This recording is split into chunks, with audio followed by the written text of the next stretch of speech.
Mateus capítulo de número 10, a partir do versículo de número 24. Nós vamos ler até o versículo de número 31.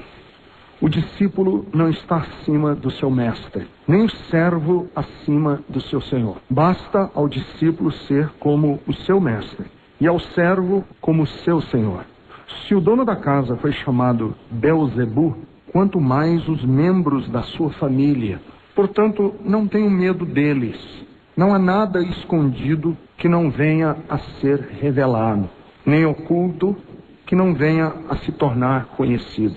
O que eu lhes digo na escuridão, falem à luz do dia. O que é sussurrado em seus ouvidos, proclamem nos telhados. Não tenham medo dos que matam o corpo, mas não podem matar a alma. Antes tenham medo daquele que pode destruir tanto a alma como o corpo no inferno. Não se vendem 2 pardais por uma moedinha? Contudo, nenhum deles cai no chão sem o consentimento do Pai de vocês. Até os cabelos da cabeça de vocês estão todos contados. Portanto, não tenham medo. Vocês valem mais do que muitos pardais. Amém. Queridos, um dos grandes problemas que nós temos na nossa relação com o sagrado, com o mundo espiritual, é que nós, às vezes, dizemos uma coisa de boca, mas nós agimos diferente daquilo que a gente confessa com a nossa boca. A gente fala certas e determinadas coisas que a gente diz a respeito de Deus, mas quando a gente vai viver, quando a gente vai praticar, entre aspas, a nossa religião, a gente não consegue ser coerente com aquilo que a gente falou. Por exemplo, todos nós falamos que Deus é Pai. Mas quantos de nós, quando vamos orar, quantos de nós, quando estamos nos comportando na nossa relação com Deus, sabemos tratar e lidar com Deus como nosso Pai? Você diz que Ele é Pai, mas quando você está passando por uma luta, quando você está passando por uma dificuldade, você continua crendo no meio da luta, no meio da dificuldade, que Deus é Pai? Ou não? Ora, se eu digo que Deus é Pai e Ele é o meu Pai, na hora em que eu estou passando por tempestades, por lutas, eu continuo acreditando nisso? Ou eu simplesmente começo a lidar com Deus como se Deus fosse um ídolo pagão? O grande problema nosso é que a gente diz que Deus é o nosso Pai, mas quando nós vamos enfrentar a vida, nós tratamos Deus como se Ele fosse um ídolo pagão. Nós oramos como se Deus fosse um ídolo pagão. Nós esperamos milagres das mãos de Deus, igualzinho os pagãos esperam milagres das mãos dos seus deuses. A gente diz que Deus é nosso Pai, que a gente confia no Deus da Bíblia revelado por Jesus, mas quando a gente vai se comportar na vida, a gente joga isso pela janela muitas vezes. Basta alguma coisa não acontecer de acordo com a nossa expectativa. Basta nós sermos frustrados. Basta a gente estar triste. Basta a gente ter um diagnóstico médico perigoso. Basta a gente estar numa situação financeira problemática. Aí a gente já começa a questionar o caráter de Deus, questionar Deus. E a gente começa a lidar com Deus diferente daquilo que a gente sabe, diferente daquilo que a gente aprendeu a respeito de Deus. Então, qual é o nosso esforço? Qual é o meu esforço como pastor? O meu esforço como pastor não é apenas ensinar coisas a respeito de Deus para vocês. O meu esforço como pastor é passar para vocês conceitos a respeito de Deus que se viabilizem, que possam ser vividos em todas as circunstâncias. Que você possa pegar os conceitos que você aprendeu a respeito de Deus, incorporar esses conceitos na sua vida, para que quando você estiver no momento de alegria, esses conceitos lhe ajudem a viver a alegria que você tem. Quando você está passando necessidade, aquilo que você aprendeu a respeito de Deus vai ajudar você a se comportar dentro da tribulação com aquilo que você sabe de Deus para lhe orientar a passar no meio da tribulação. Então, o que eu aprendi já como pastor, o que eu tenho observado como pastor, é que as pessoas dizem coisas a respeito de Deus, mas na hora do sufoco, eles não conseguem viver isso a respeito de Deus. Então eu fiquei muito tocado, e já repeti aqui, já contei aqui, a história daqueles 2 missionários que foram mortos pelos índios Auca, aqui na América Latina, na América do Sul. Eles foram fazer contato, eram 2 rapazes, 2 jovens, e de até um certo ponto inexperientes, missionários, foram fazer contato com uma tribo de índios que não tinha contato com a civilização. Eles foram lá para evangelizar essa tribo de índios, e quando eles chegaram lá nessa tribo de índios, os índios mataram os 2 missionários. 2 rapazes, pais de família, 2 jovens, né, rapazes jovens, recém-casados, pessoas deixaram as suas esposinhas lá nos Estados Unidos, foram para evangelizar esses índios, os índios mataram os filhos, ficaram órfãos. 2 rapazes, a viúva do missionário chorou muito, se compadeceu demais da situação.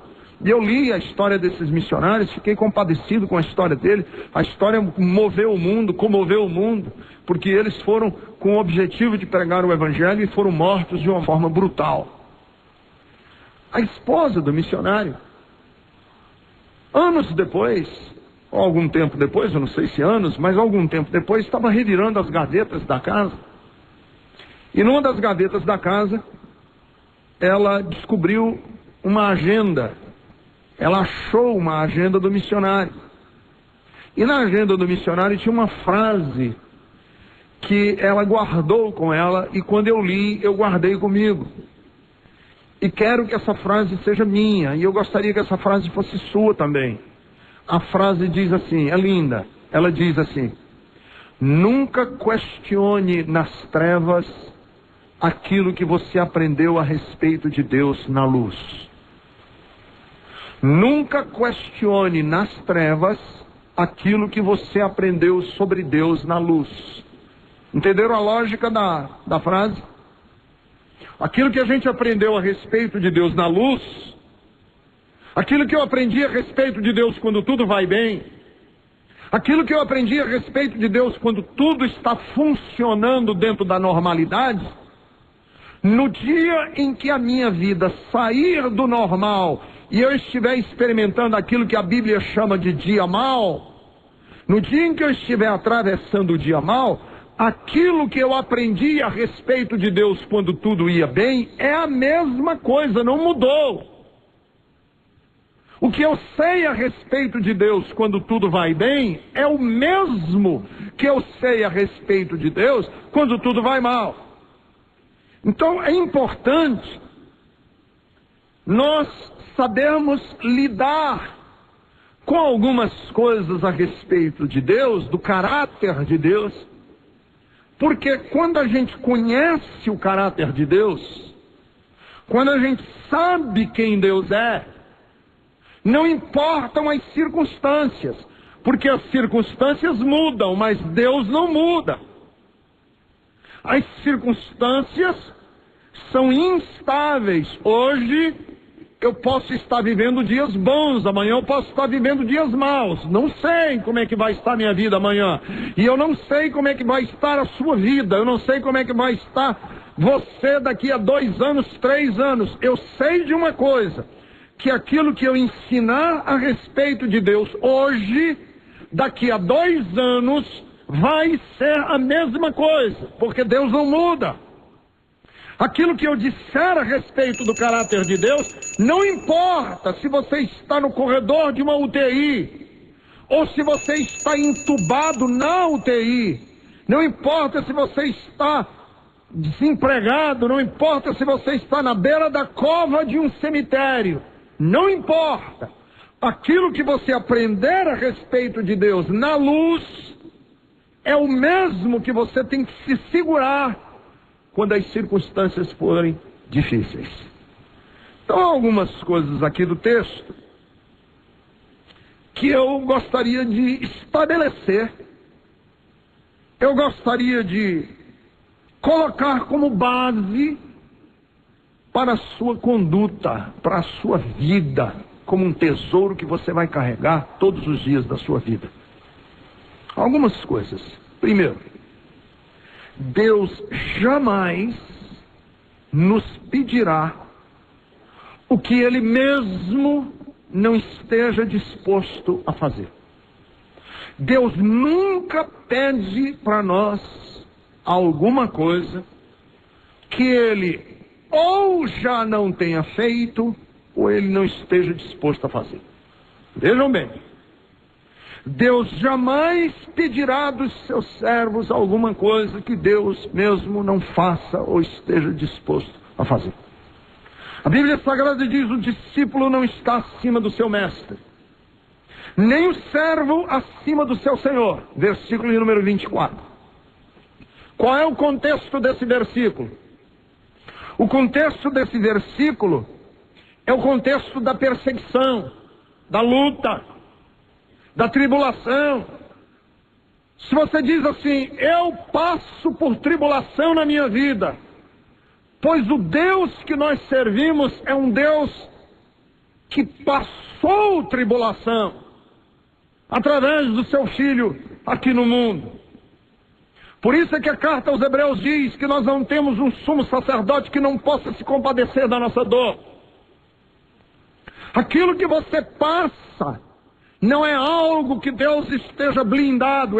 Deus está fora, o próprio Deus está imune, o próprio Deus está numa redoma, que Deus é inatingível. Deus se vulnerabilizou e se permitiu ferir, permitiu-se magoar, permitiu-se sofrer, permitiu-se padecer, permitiu-se andar no caminho que eu e você andamos.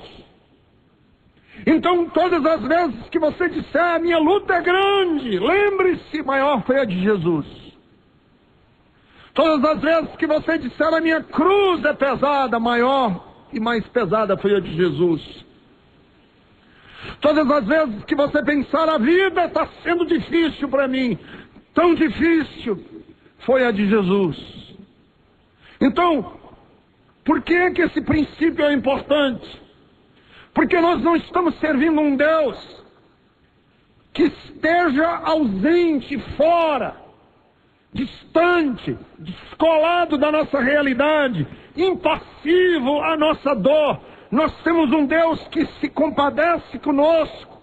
Nós temos um Deus que caminha conosco. Mulher, todas as vezes que você chorou, as suas lágrimas, Deus viu e Deus entendeu aquelas lágrimas, porque Deus que nós servimos é um Deus que chora, é um Deus que conhece o que é a lágrima. A Bíblia Sagrada diz que diante do túmulo de Lázaro, Jesus chorou. Todas as vezes que você está no impasse, porque os seus amigos estão lhe desamparando, pois eu sei, Deus diz, do que é ser desamparado, porque Jesus também foi desamparado pelos seus amigos. Todas as vezes que você é traído, todas as vezes que não há perspectiva em vista, Jesus diz: eu sei o que é passar por isso, porque Ele experimentou isto. E a Bíblia Sagrada diz que Ele aprendeu naquilo que sofreu. Por que é que nós temos um Deus que é diferente dos outros deuses? Porque os deuses dos pagãos, eles não estão dispostos a fazer nada por nós, eles não estão dispostos a caminhar por nós, pelo contrário, eles só exigem das pessoas, pois o Deus da Bíblia não exige, o Deus da Bíblia é um Deus que se dá pelas pessoas, é o contrário. Então, a A Bíblia Sagrada diz assim: basta ao seu discípulo ser como seu mestre, o servo como seu senhor. Se o dono da casa foi chamado de Belzebu, você sabe o que é a palavra Belzebu? A palavra Belzebu é uma palavra que designa um Deus que era o Deus das fezes, o Deus dos estercos, era o príncipe dos demônios. Jesus disse: se eu fui chamado desse título, quanto mais os membros da sua família. Então, você diz assim: eu fui xingado já, tanto na minha vida, esquecido, ostracizado, abandonado, jogado de lado. Jesus disse: o discípulo não é maior do que o seu mestre. Nós temos um Deus que se compadece, que é compassivo, que compreende a nossa dor, compreende o nosso desamparo. E por isso Ele é mais achegado do que o irmão. Ele é mais próximo do que o ar que eu respiro. Ele me conhece e sabe do meu sofrer. Aleluia. Segunda coisa que é muito interessante aqui nesse texto: Deus jamais permitirá que o mal, que o manobrismo, que a armação, que a maldade continuem para sempre. Deus jamais permitirá que o manobrismo, que a maldade, que aquela coisa escondida, sigilosa, da pessoa que está fazendo mal, sabe? Aquele que arma nas escondidas da noite, nas caladas dos sussurros dos cantos das casas. Deus não vai permitir que esse clima de coisas continue para sempre. Veja que no versículo 26, Jesus diz isso com todas as letras: não tenham medo deles. Não há nada escondido que não venha a ser revelado. Toda negociata por debaixo de mesa, toda armação, toda armadilha, todo laço, tudo que é feito com o intuito de ludibriar, de enganar, tudo isso, Jesus diz assim: não tenha medo. O mal pode parecer que está prosperando, mas um dia ele vai acabar. Esse clima do sigilo maldoso, esse clima da armação misteriosa, que maquina o mal, que cria situações, Jesus disse: isso vai acabar. Não tenham medo, porque aquilo que foi feito às escondidas e foi maquinado por debaixo das mesas será alardeado de cima dos telhados, será gritado em praça pública, será desmascarado, as máscaras serão arrancadas, as fantasias serão rasgadas, aquilo que é sigiloso será colocado em público. Não tenha medo, porque aquele que está armando será desmascarado, aquele que conspira pelo mal será destruído. Esse nós podemos confiar. Quando você pensar e disser assim: não é possível que o mal esteja vencendo, não é possível que fulano que seja tão maldoso, seja tão perverso, seja tão ruim, ele continue de bem para melhor, não é possível. Jesus diz: não tenha medo. Mais cedo ou mais tarde a casa cai, mais cedo ou mais tarde o pau da barraca cai, a estaca de sustentação da lona do circo vai vir abaixo. Mais cedo ou mais tarde, aquilo que era de surdina será colocado em cima dos telhados. Não tenha medo, porque o que vai vingar no último dia não é o mal, não é o ímpio. Lá no último dia, o último brado de vitória, quem terá o último brado de vitória. Eu sei quem terá o último brado de vitória. São os mansos, porque a Bíblia Sagrada diz que são bem-aventurados os mansos, porque eles é que herdarão a terra. Quem é que vai ter o último brado de vitória? Os que choram e não os que espezinham, porque a Bíblia Sagrada diz: bem-aventurados os que choram, porque serão consolados. Quem é que vai ter o último brado de vitória? Não é aquele que está esmagando e que está roubando e que está espoliando, é aquele que é puro de coração, porque está escrito que o ímpio é como a palha que o vento espalha, mas aquele que confia no Senhor, aquele que tem limpeza de coração, este verá a Deus. Então não tenha medo, porque o mal vai passar, e quem vai vingar é o bem. O que vai vingar é o bem, não é quem. O que vai vingar é o bem. Terceiro, por isso, dedução lógica desse outro pensamento, nós temos o terceiro. Deus jamais nos pedirá para fazer ou realizar qualquer tarefa que não possa ser executada às claras. Deus não vai pedir nada para mim que me torne parecido com aquele que faz as coisas às escondidas. Deus nunca pede dos seus filhos que hajam nas surdinas, nas negociatas escondidas, nas armações mal feitas por debaixo dos tapetes sujos da vida, não. Tudo que Deus pedir para nós pode ser colocado às claras. Não tem nada que Deus diga para nós, como o nosso presidente da República disse lá para o auxiliar dele: cala a boca e não fala isso para ninguém. Não existe nada que Deus diga para mim e para você assim: Ricardo, você vai fazer isso assim, assim, mas você não pode falar, porque se você falar, acaba com o projeto do reino. Ó, bico calado, Ricardo. Não existe nada que Deus faça que exija de mim que eu mantenha segredo.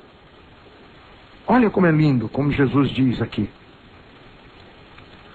o que eu lhes digo na escuridão, falem à luz do dia. Jesus não diz assim: olha, o que eu estou falando para vocês aqui, ó, fala para ninguém, porque ó, se a turma souber, se esse negócio se espalha na cidade, nós estamos perdidos. Não existem segredos feios naqueles que servem a Deus. Não existem verdades ocultas. Verdades ocultas pertencem às religiões secretas, pagãs. O cristianismo não tem verdades ocultas. Não existe uma reunião dos pastores lá na sala, que os pastores dizem assim: olha, essa mensagem aqui a gente vai ficar só cá entre nós, que se a gente pregar esse negócio aqui hoje na igreja vai ser um escândalo. Então é só cá entre nós. Isso não existe. Aquilo que é dito nos gabinetes tem que ser proclamado dos púlpitos. Aquilo que é planejado tem que ser alardeado de cima. Não existe nada. Servos e servas de Deus, acreditem nisso. O caráter de Deus não tem mancha. Deus não fala enviesado.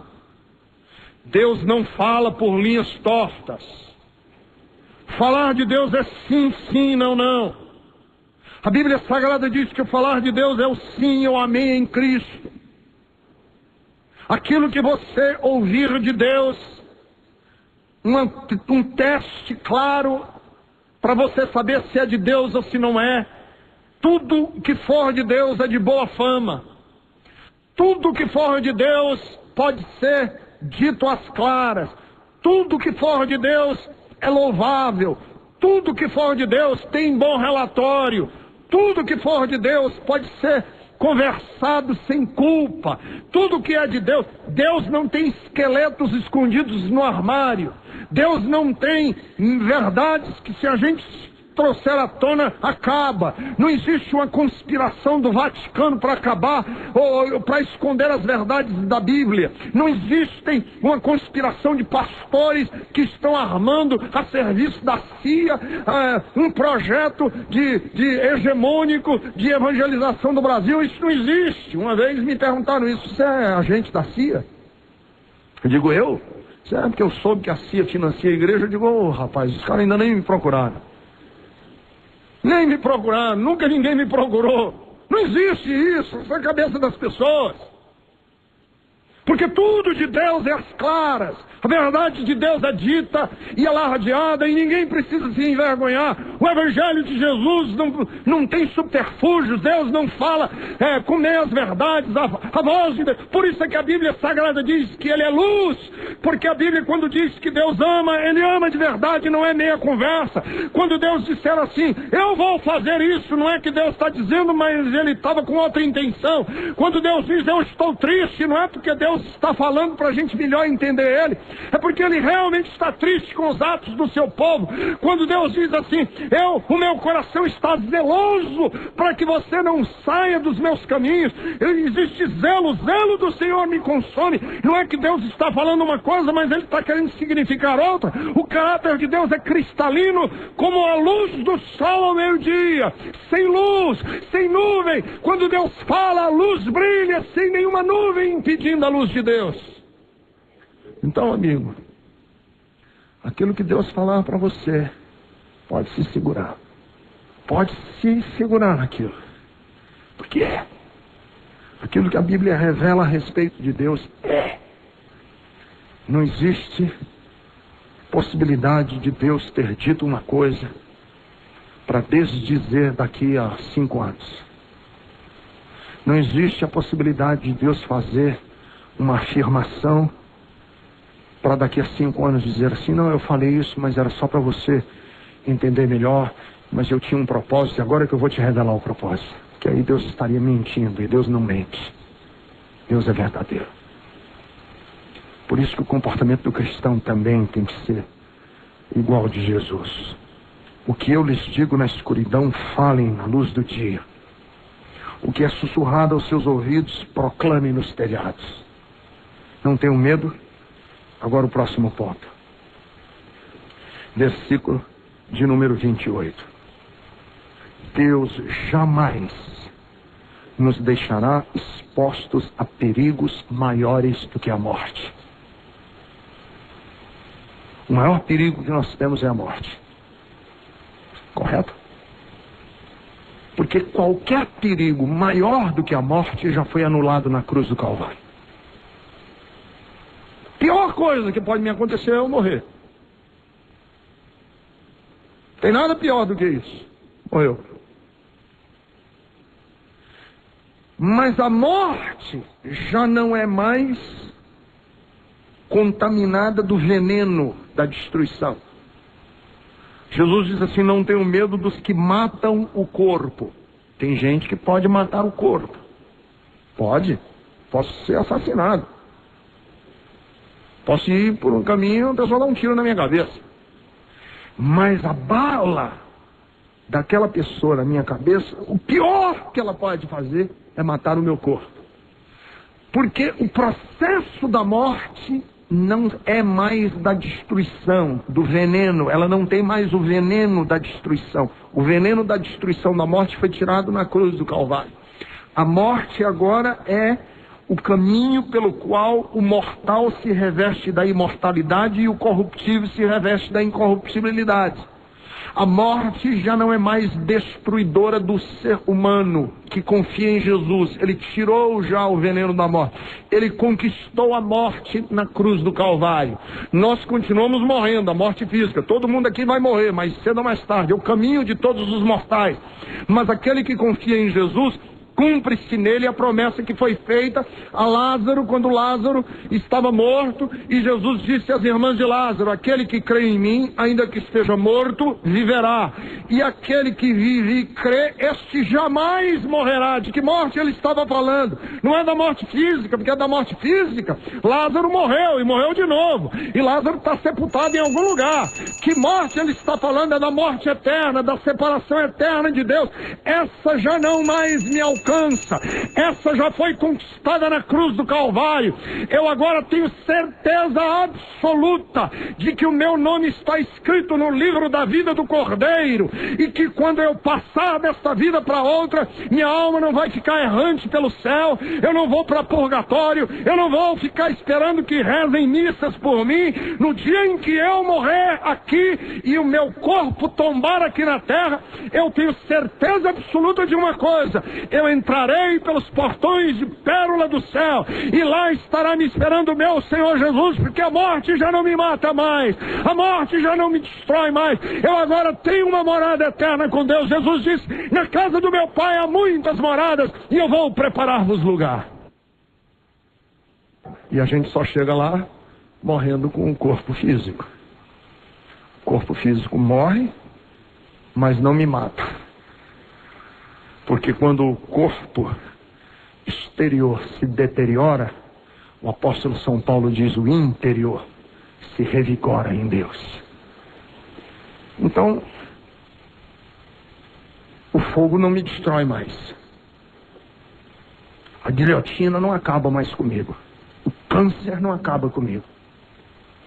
Porque o câncer, Deus não deixa mais ele ser uma agência do diabo para me destruir. E nem a morte de Nero decapitando o apóstolo Paulo. E nem nada. E nem o assaltante, e nem nada. Porque o verdadeiro eu está preservado na cruz do Calvário, em Cristo Jesus. Então,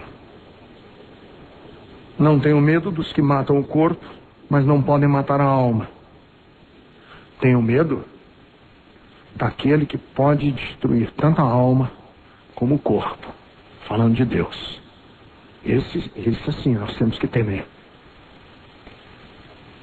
Perder a minha alma. E Jesus disse: de que vale o homem ganhar o mundo inteiro se ele perde a sua alma?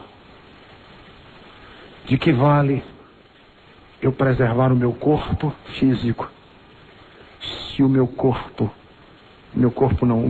ser espiritual, o homem espiritual, está sendo destruído? De que vale eu ganhar dinheiro? De que vale eu ganhar riqueza? De que vale eu ter saúde se a minha alma está perdida? Se eu perdi a minha alma. Tenho temor. É esse o temor que temos que ter. Quinto, Deus jamais esquecerá da nossa individualidade. Deus jamais fará de nós peças de um jogo. Você não é peça de um jogo. Irmãos, Deus não nos olha e vê uma multidão. É o único que olha e vê indivíduos. Veja, cada um individualmente, porque Deus é onisciente. Deus vê todas as coisas. Não há nada e ninguém que Deus não conheça íntima e profundamente. Você é conhecido de Deus. Existe desígnio e propósito na vida de cada pessoa. Ora, se os pardais que estão nos céus não passam desapercebidos do olhar de Deus, quanto mais você. Se cada indivíduo tem uma dignidade infinitamente maior do que a de um pardal.